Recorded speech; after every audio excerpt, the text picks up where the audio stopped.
The clamp is easy to install. Use a 1/8 inch bit to drill the guide holes for the screws. Once you have done this, go ahead and switch over to a Phillips head. Then you'll want to be taking the base with the screws to attach to the front of the bench in the holes you've drilled. So go ahead and start drilling that in, putting the screws in. You want to go back and forth to make sure that that base goes in evenly, not one side in further than the other. So go ahead and work at it to make sure it's tight. You'll go back and forth to do this. And you can see I am working at it. And yet, well, here we're going to go one more time to make sure it's tight.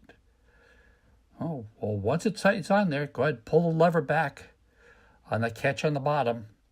Slide the clamp on, and then you can adjust the amount of tension on the bottom lever in order to have the ball joint work properly for you.